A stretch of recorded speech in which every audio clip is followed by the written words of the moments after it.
The afternoon sun cast long shadows across the manicured lawns of the Maplewood Heights subdivision. It was the kind of peaceful neighborhood where everyone knew each other. Or at least, they thought they did. The chirp of birds mixed with the distant hum of lawn mowers as the neighborhood went about its usual routines. Inside the cozy beige house at the end of Willow Lane, the Peterson family was enjoying a rare moment of calm. Sarah Peterson watched her son, Jamie, carefully navigating the sidewalk in his wheelchair. Jamie, 12 years old and born with a muscular disorder, always had a bright smile, despite the challenges life handed him. Today, he was determined to reach the big oak tree in the front yard, their favorite spot to watch squirrels scamper and leaves flutter in the breeze. Sarah's roommate Marcus leaned against the kitchen counter, idly scrolling through his phone. Marcus was calm and composed, a striking contrast to Sarah's restless energy. An MMA coach by profession, he had been living with them for the past year, and his quiet strength was something Sarah appreciated more than she let on. But the serenity was about to shatter. Just as Jamie reached the oak tree, Sarah's gaze shifted. To the street, a dark-colored van rolled slowly into the cul-de-sac, drawing immediate attention. It wasn't unusual to see delivery trucks or landscapers, but this van looked different. Larger, more imposing, with tinted windows and no visible company logos. The van stopped near the neighborhood entrance. Two men stepped out wearing uniforms that resembled police attire. Dark shirts, badges clipped to their belts, and black caps pulled low over their faces. Yet something about them didn't sit right with Sarah. Their movements were too stiff, too calculated, and their eyes scanned the neighborhood with an intensity that made her skin crawl. "Who are they?" Sarah whispered to Marcus. Marcus didn't answer immediately. Instead, he took a slow breath and watched the men carefully. "They're not city cops," he said finally. "And they don't look like security guards either." Sarah's heart pounded. Over the past few weeks, strange things had been happening. Notices from the HOA about new security measures, unexplained patrols, and rules that felt less about community care and more about control. She'd shrugged it off as bureaucracy, until now. The men in uniform approached Mrs. Daniels next door, an elderly widow known for her prize-winning roses. Sarah saw one of the men lean in close, speaking low but firm. Mrs. Daniels shook her head, her hands trembling as she held onto her garden hose. Jamie's wheelchair wheels ground softly against the concrete as he moved back toward the house, sensing the tension in the air. Sarah followed him, her eyes never leaving the two men. They were now knocking on doors, checking mailboxes, their presence like a cold shadow creeping into every corner of Maplewood Heights. From inside, Marcus moved toward the window, pulling the curtain aside just enough to peer out. "Sarah," he said quietly, "something's not right here. Those aren't HOA security or cops. I think they're imposters." "Imposters? But why?" Sarah's voice cracked with disbelief. Before Marcus could respond, the phone rang. Sarah jumped, startled. She glanced at the caller ID. Unknown. Hesitating only for a moment, she answered. "Watch your son. They're coming for him," a distorted voice warned. Before the line went dead, a chill ran down Sarah's spine. She looked over at Jamie, who was now sitting quietly under the oak tree, his eyes wide but curious, unaware of the danger inching closer. Marcus stepped in front of her, protective and alert. "We need to be ready. Whatever this is, it's not over." The van's engine rumbled again as the two men regrouped. Their gaze swept the street once more, lingering on the Peterson house longer than necessary. The quiet neighborhood of Maplewood Heights was no longer safe. Beneath the surface of white picket fences and freshly trimmed hedges lurked a threat nobody was prepared for, and the Peterson family was about to be caught in its crosshairs. The sun dipped lower, casting long orange streaks across the sky, but the warmth did little to calm Sarah's racing heart. The phone call haunted her every thought, like a shadow she couldn't shake. Who was behind it? And how did they know about Jamie? Inside the living room, Marcus paced quietly, his sharp eyes watching every movement outside the window. His MMA coach instincts were kicking in. Danger was close, and the usual calm in his voice was gone.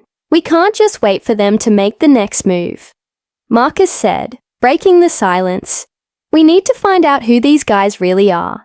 And fast." Sarah nodded, wrapping her arms around herself. "But where do we even start?" "The HOA. They've been tightening their grip. But this feels different. Darker." Before Marcus could respond, a soft knock came at the door.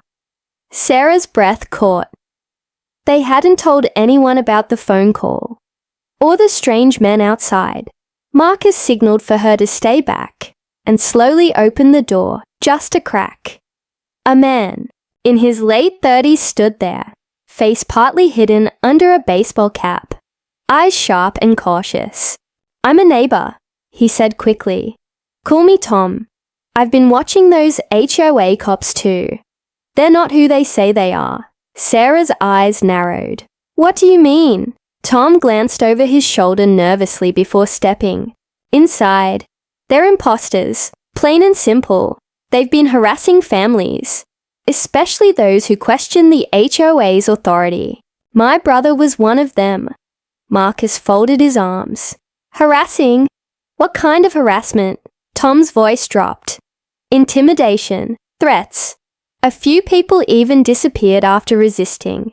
The HOA board denies everything, but those security officers, they're not on any official list." Sarah felt a cold shiver. "Disappearances. That sounds like a nightmare." Tom nodded grimly. "You're lucky your son hasn't been targeted directly yet. But you need to be careful. They've got cameras everywhere. They watch all of us." Just then, a low rumble shook the neighborhood. The dark van rolled slowly down the street again, this time closer to the Peterson house. The two men inside scanned the yards, their cold eyes locking on the windows. Marcus moved swiftly, pulling. The curtains closed. "They're circling, like sharks." Sarah looked down at Jamie, who was resting in his wheelchair near the front window. Despite the calm expression on his face, she knew he felt the unease in the air. "Why Jamie?" she whispered. "Why our son?" Tom's eyes darkened. "Because he's vulnerable. They want to send a message to intimidate families like yours who might fight back." Sarah's fists clenched. She wasn't about to let that happen. Suddenly, another knock rattled the door. This time it was firm, insistent. Marcus opened it to reveal a sharply dressed man wearing a polished badge. A man who claimed to be the HOA's new security chief. "I'm Officer Hayes," he said smoothly. "We've had reports of rule violations on this street. I need to check your property." Sarah narrowed her eyes. "We haven't had any violations, and I haven't heard of any new security officers." Marcus stepped forward, voice calm but firm. "We'd like to see your identification." Hayes flashed his badge again, but Marcus caught the slight flicker of nervousness in his eyes.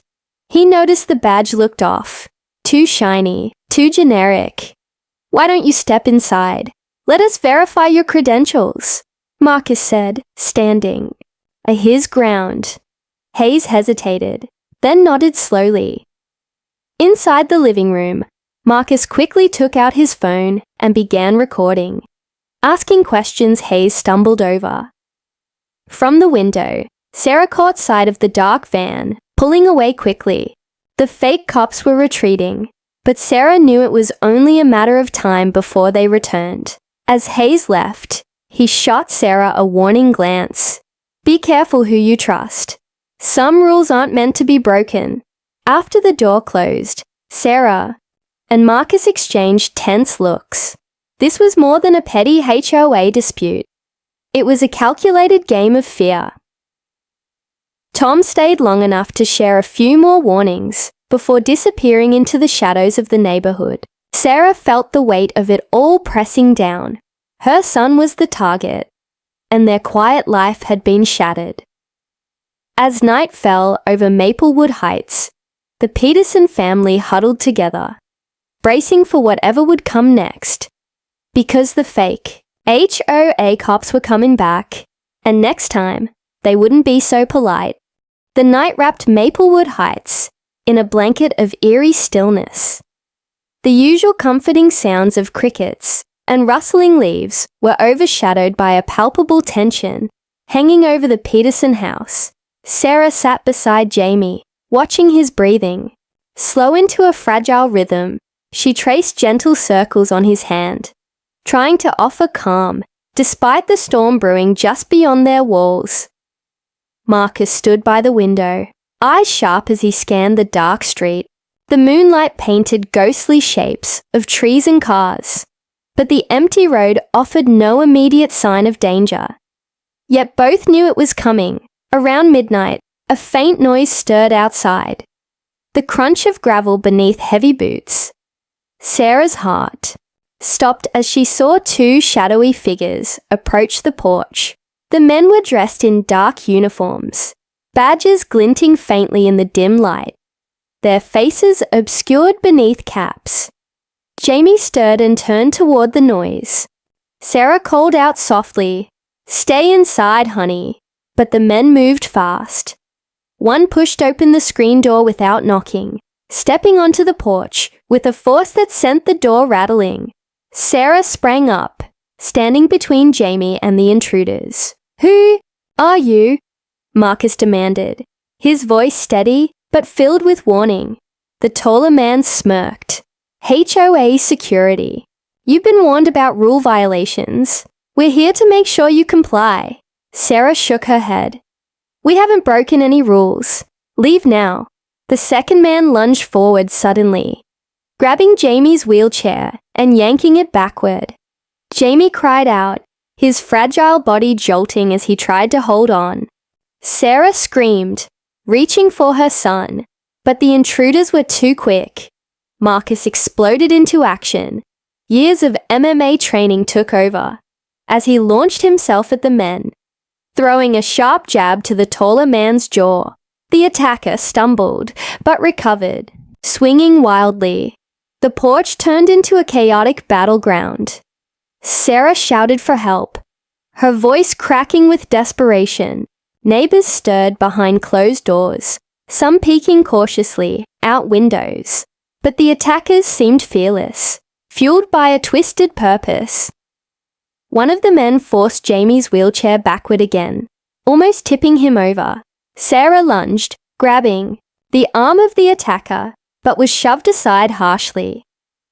Marcus grappled with the taller man, blocking a wild punch before twisting his opponent's arm behind his back. But the other attacker circled, pulling a small baton from his belt. "Stop," Marcus warned. But it was too late. The baton cracked against his forearm. He gritted his teeth, refusing to fall. Suddenly the front door burst open. "Get off my son!" Sarah yelled as a new figure appeared. Her roommate, Marcus's friend and fellow MMA coach, Devin. Tall, muscular, and calm under pressure, Devin charged forward, intercepting the baton-wielding attacker. The fight intensified. Devin's experience was clear, his moves precise and controlled, disarming the attacker in seconds. Marcus regained his footing and helped secure the first man in a tight hold. The intruders' confidence faltered. They realized they were outmatched. Before they could retreat, a sudden loud siren echoed through the neighborhood. The arrival of real police officers. Alerted by a concerned neighbor who had called after hearing the commotion, the fake HOA cops exchanged hurried glances, then bolted into the night, disappearing into the shadows from which they had emerged. Sarah rushed to Jamie's side. Tears streamed down her face as she checked his small frame, relief flooding her when she realized his injuries, though painful, were not life-threatening. Jamie looked up at his mother, trembling but brave. "Mom, why did they do that?" Sarah hugged him tight, whispering promises of protection and safety. Marcus and Devon stood nearby, watching the street for any sign of the attackers returning. Later, as the police took statements and examined the scene, Sarah felt a new determination rising inside her. This was no longer just a fight for rules or property. It was a battle to protect her son's life, and she wasn't alone. With Marcus and Devon by her side, the Peterson family was ready to face whatever darkness the HOA, or whoever was behind those fake cops, had in store. But one question gnawed at Sarah's mind. Who had sent those imposters? And why was her family the target? The dawn light crept through the blinds, casting pale stripes across the room, where Sarah sat at the kitchen table, her hands wrapped tightly around a mug of cold coffee. The night's violence still echoed in her mind. The chaos, Jamie's frightened eyes, the hard reality that their peaceful neighborhood was no longer safe. Marcus sat across from her, his expression grim but focused. Devon had gone out early to check the perimeter, leaving the two alone to start piecing together what had happened and why. "We need answers," Sarah said, her voice steady but filled with exhaustion. "Who's behind those fake cops? And why would they attack Jamie?" Marcus nodded. "I've been digging. There's more to the HOA than just overbearing rules. I checked the property records and board meeting minutes online. Some names keep popping up. People with connections to local real estate firms, investment groups. It smells like they're trying to force certain families out." Sarah frowned. "But how does that explain the attack?" "Control," Marcus replied. "Intimidation to scare residents into selling their homes cheaply. The disabled son, a vulnerable target to send a message." Sarah shuddered. "This is worse than I thought." Before they could plan further, Sarah's phone buzzed. A text message from an unknown number. The message was short but chilling. "Stop digging, or your family pays the price." Sarah stared at the screen, the warning hitting her like a punch. She showed it to Marcus, who immediately grabbed his phone and called Devon. When Devon returned, his face was pale. "I found something," he said quietly. "In the park near the edge of the neighborhood. A hidden camera. It's definitely been recording the Peterson house." Marcus's eyes narrowed. "They're watching us." Devon nodded. "And it's not just us.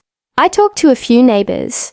Some have seen the same men lurking, HOA cops or not, and several reported strange packages left on doorsteps. No one knows who sent them." Sarah felt the walls closing in. This was no random harassment. It was a coordinated campaign. Determined to get more proof, Marcus suggested they attend the next HOA board meeting, which was scheduled for the following week. It would be risky, but they needed to confront the board and demand answers. Sarah agreed. "We can't let fear win. Jamie deserves to live here safely."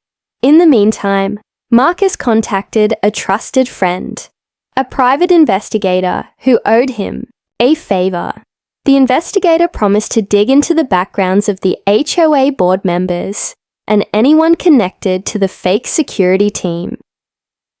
Days passed in a haze of anxiety and preparation.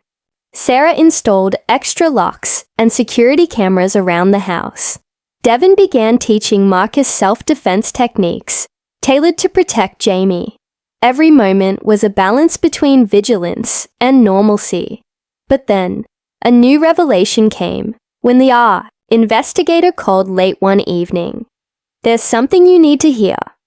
The voice on the other end said, "Several board members have ties to a local criminal group. Illegal dealings, intimidation, even forced evictions. It's deep and dangerous." Sarah's stomach dropped. This was no ordinary HOA dispute.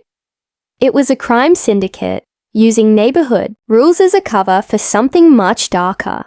Marcus clenched his fists. "We're going to need more than just MMA skills to fight this."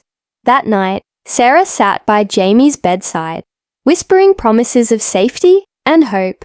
Jamie's wide eyes met hers, full of trust, despite everything. "We'll protect you," she vowed softly. But as the family braced for the battle ahead, a chilling thought lingered in Sarah's mind. How many neighbors were caught in this trap? And who would be next? The next morning dawned grey and overcast, as if the sky itself sensed the tension gripping Maplewood Heights. Sarah moved through her day with a mix of resolve and unease. Every glance outside the window made her flinch. The neighborhood felt suffocating under an invisible weight. Marcus had stayed up late, reviewing the information the private investigator had uncovered. The criminal ties, the intimidation tactics, the fake cops. It all painted a picture of a neighborhood under siege. But Marcus knew they couldn't face this alone. That evening, after dinner, Marcus pulled Sarah aside. "I think it's time. You meet someone who can help." Before Sarah could respond, the doorbell rang.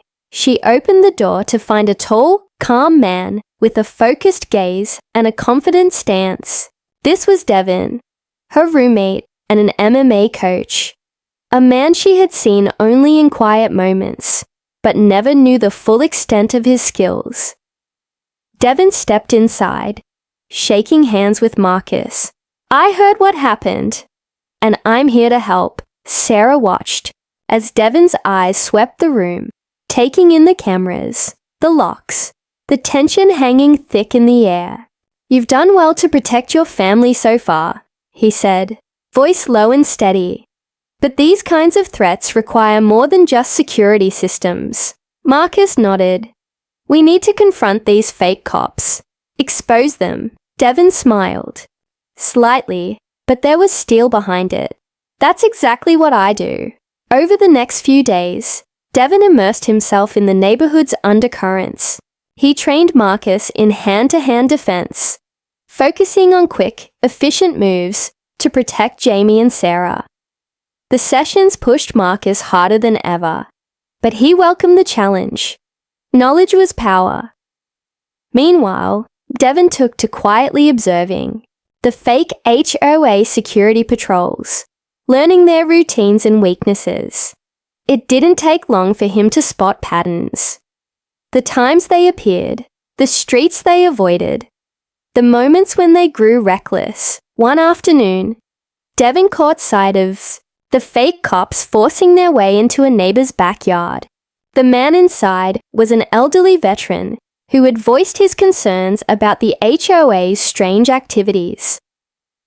Devin stepped in silently, blocking the intruder's path with calm authority. "This neighborhood isn't yours to terrorize," he said, his voice carrying the weight of unspoken experience. The fake cops hesitated, sizing him up. For a moment, tension crackled in the air. Then, Devin's eyes hardened. "Walk away, now." Surprisingly, the imposters backed down and left, clearly rattled. Back at the Peterson house, Marcus and Sarah watched the exchange from a distance, relief and newfound hope mingling in their eyes. "This is the start of turning the tide," Devin said, his tone quiet but confident. That night, around the kitchen table, the three devised a plan to gather concrete evidence. Cameras, recordings, and eyewitness accounts would be collected discreetly. They'd expose the fake HOA, cops and the corrupt board members behind them. Bringing the truth into the light, Sarah's fear slowly gave way to determination. With Devin's help, The Peterson family wasn't just surviving. They were fighting back. But as they prepared for the next move, none of them noticed the shadow watching from the edge of the street. A figure slipping away as quietly as they had arrived. The game was far from over. The days following Devon's arrival were a whirlwind of covert surveillance and late-night strategy sessions. Sarah, Marcus, and Devon moved with cautious purpose, aware that every step they took was being watched. The Peterson house felt more like a fortress. Every corner under the watchful eyes of security cameras they installed themselves. Marcus reviewed footage from the hidden cameras Devon had placed near the streetlights.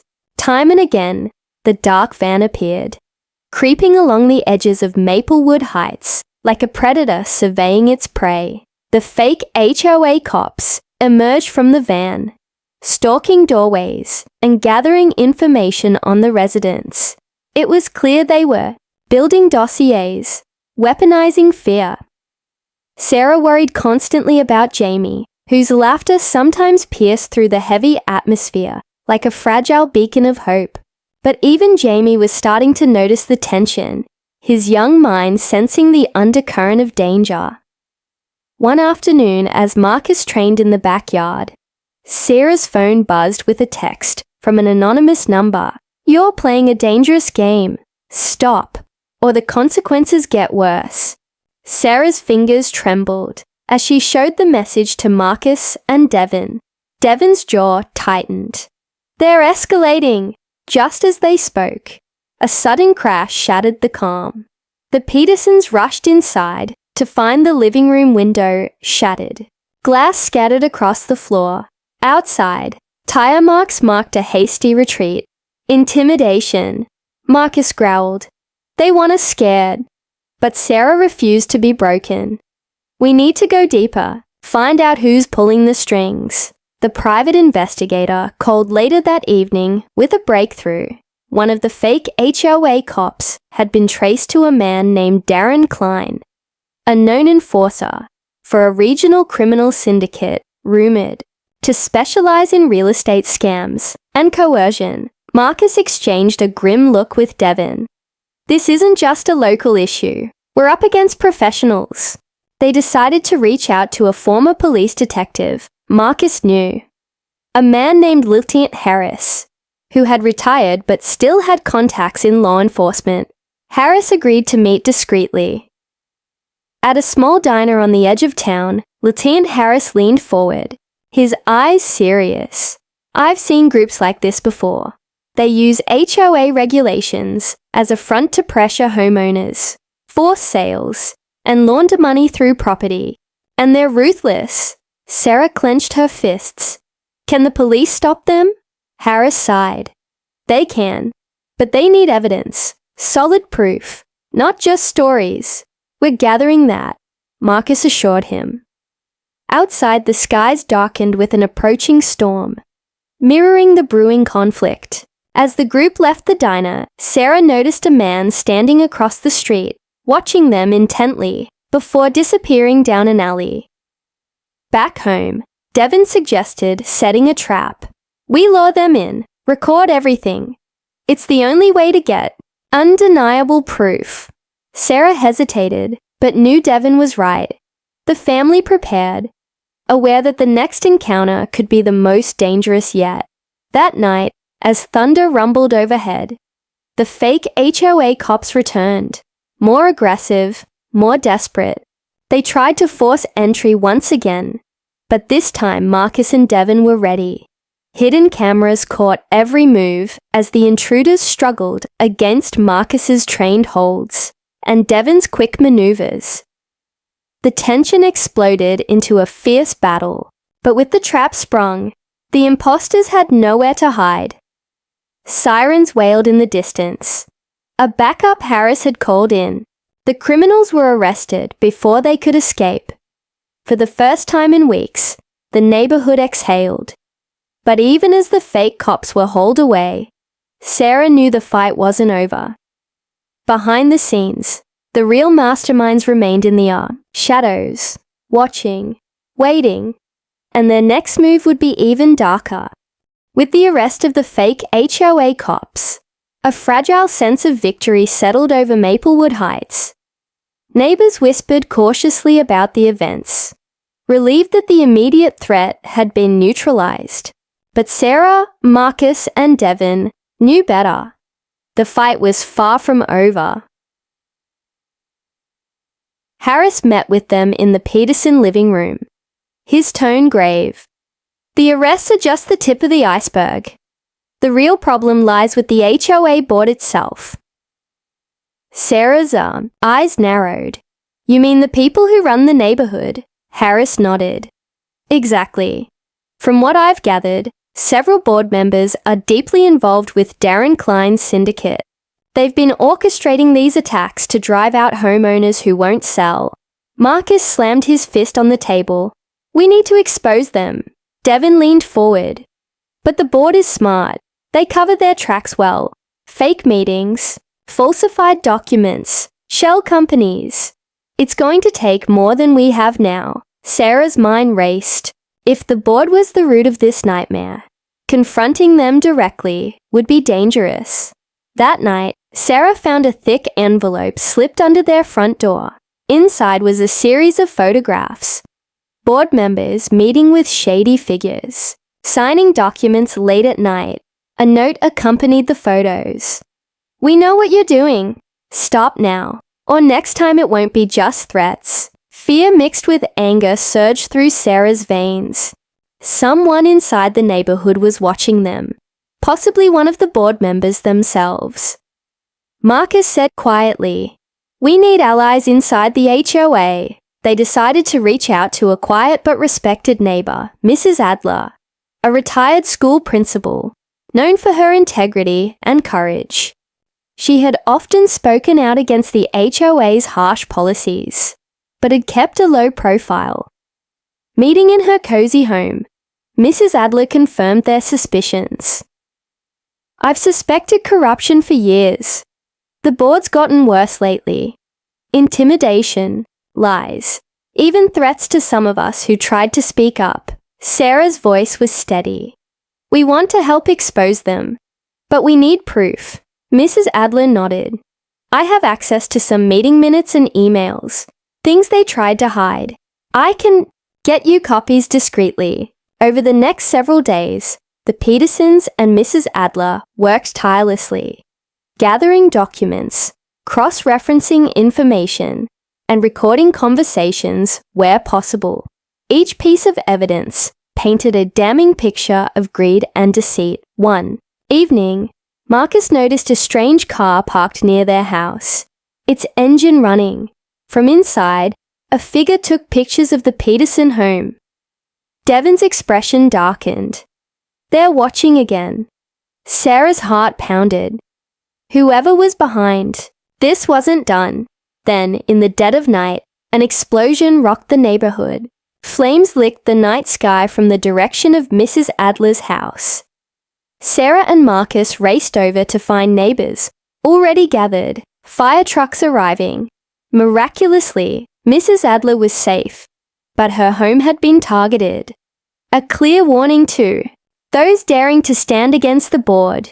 This is war. Marcus whispered. But Sarah's resolve hardened. They want us to be afraid. We won't back down. As news crews arrived the next morning, Sarah gave a statement, urging the community to unite and demand transparency. The board members, sensing the tide turning, began stonewalling investigations, denying allegations. But the truth was out, and with Mrs. Adler's courage and the Peterson family's determination, Maplewood Heights was no longer a place of silent fear. Yet in the shadows, the board's leaders watched, calculating their next move. Because the deeper the truth, the darker the lies they were willing to tell. The neighborhood buzzed with a new energy. Maplewood Heights was no longer a quiet suburb. It had become a battleground for justice. With Mrs. Adler's documents and eyewitness accounts piling up, the media had taken interest. Pressure mounted on the HOA board, whose facade of respectability was cracking under scrutiny. Sarah sat in the living room, Jamie playing quietly nearby, his laughter a fragile reminder of what was at stake. Marcus and Devon were reviewing a final plan to confront the board at the upcoming emergency HOA meeting, an event that promised to be anything but ordinary. As the day arrived, the community hall filled with anxious residents. The air was thick with anticipation, murmurs blending with the clatter of chairs and soft footsteps. Sarah scanned the room, spotting familiar faces, some hopeful, some wary. The board members took their seats, their expressions tight and defensive. The leader, a slick man named Richard Voss, sneered subtly as Sarah stepped up to speak. "We know what you've been doing," Sarah began, voice steady but filled with righteous anger. "Threatening families, forging documents, even orchestrating violence against those who dared to stand up. This neighborhood deserves better." Richard's smirk vanished, replaced by cold calculation. "You have no proof. These are baseless accusations." Sarah clicked a remote, and the projector flickered to life. Screens displayed photos, videos, and emails, irrefutable evidence of the board's crimes. Gasps echoed through the hall, but before Sarah could continue, the lights suddenly cut out, plunging the room into darkness. Panic rippled among the crowd. A moment later, emergency lights flickered on, revealing masked figures blocking the exits. Menacing silhouettes wielding weapons. The crowd froze. "Everyone stay calm," one masked man announced in a chilling voice. "This meeting is adjourned. By force." Marcus and Devon immediately sprang into action, shielding Sarah and Jamie behind a table. Sarah's heart hammered as the tension escalated. Suddenly, the room erupted in chaos. Marcus and Devon fought with the masked intruders, their training and teamwork shining through as they disarmed and subdued attackers one by one. Residents helped wherever they could, turning furniture into barricades and calling for emergency services on their phones. As the last attacker was subdued, the lights fully returned. Police officers swarmed the hall, having been tipped off by Liltan Harris, who had anticipated the possibility of violence. Amid the chaos, Richard Voss was handcuffed by officers, his cold mask replaced by a look of defeat. Sarah exhaled deeply, relief flooding her as the nightmare finally began to unravel. But then came the twist.